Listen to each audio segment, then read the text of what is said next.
Assalamualaikum warahmatullahi wabarakatuh. Perkenalkan, nama saya Nurul Ainun, NIM 091058091902 dari Prodi Agribisnis Universitas Muhammadiyah Sidindri Rapang. Baik, saya akan memaparkan materi dari yang pertama, yaitu mendeskripsikan lingkungan internal, yaitu manajemen pemasaran. Yang kedua yaitu memaparkan lingkungan internal, yaitu budaya perusahaan. Dan yang ketiga yaitu menjabarkan lingkungan internal, yaitu manajemen keuangan. Baik, langsung saja. Yang pertama yaitu manajemen pemasaran. Budaya perusahaan yang kuat merupakan landasan dari kinerja suatu perusahaan. Namun landasan atau pondasi itu tidak ada artinya apabila tidak ada bangunan di atasnya. Bangunan itu adalah strategi perusahaan. Jadi, budaya perusahaan yang kuat akan memberikan kontribusi yang optimal apabila di atasnya terdapat strategi usaha yang baik. Adapun syarat keberhasilan implementasi budaya perusahaan adalah komitmen yang sungguh-sungguh dari top manajemen.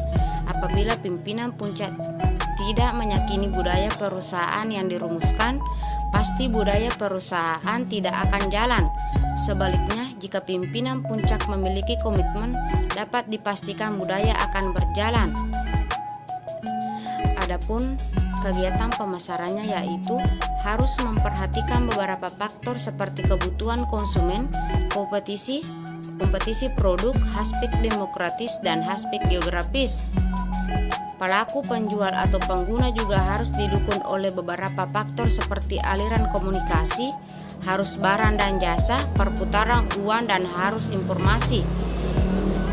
Adapun definisi produk atau barang dibagi menjadi dua, yaitu tipe berdasarkan penggunaannya, yaitu yang pertama 1.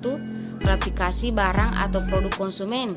2. Klasifikasi barang produk industri.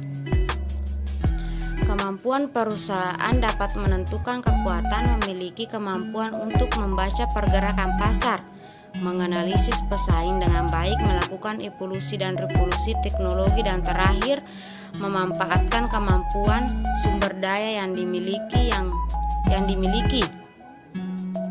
Yang kedua yaitu memaparkan lingkungan internal, yaitu budaya perusahaan. Budaya perusahaan yang kuat merupakan landasan dari kinerja suatu perusahaan. Namun landasan atau pondasi itu tidak ada artinya apabila tidak ada bangunan di atasnya. Bangunan itu adalah strategi perusahaan. Jadi budaya perusahaan yang kuat akan memberikan kontribusi yang optimal apabila di atasnya terdapat strategi usaha yang baik.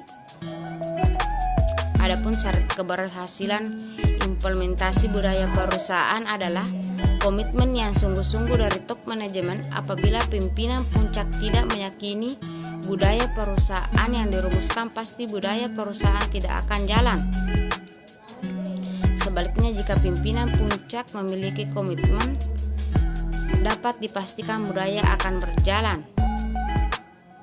Alasan untuk tidak boleh mengabaikan budaya informasi dalam pembentukan budaya formal adalah karena dalam pelaksanaan budaya perusahaan nanti pasti akan menyebabkan konflik, terutama konflik kepentingan. Konflik yang terbesar adalah antara manajemen dengan operasional. Dan yang ketiga yaitu menjabarkan lingkungan internal, yaitu manajemen keuangan.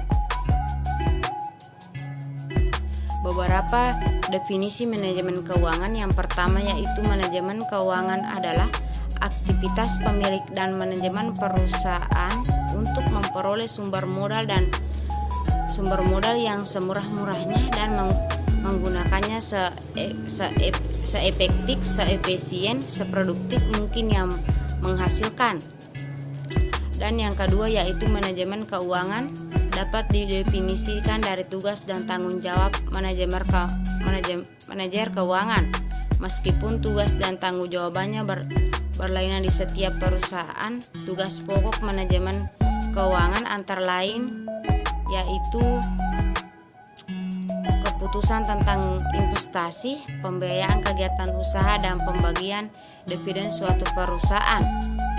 Dan yang ketiga yaitu manajemen keuangan adalah suatu kegiatan perencanaan, penganggaran, pemeriksaan, pengolahan, pengendalian, pencarian, dan penyimpanan dana yang dimiliki oleh organisasi. Adapun fungsi manajemen keuangan perencanaan keuangan yaitu membuat rencana pemasukan dan pengeluaran serta kegiatan-kegiatan lainnya untuk periode tertentu. Penganggaran keuangan yaitu tindak lanjut dari perencanaan keuangan dengan membuat detail pengeluaran dan pemasukan.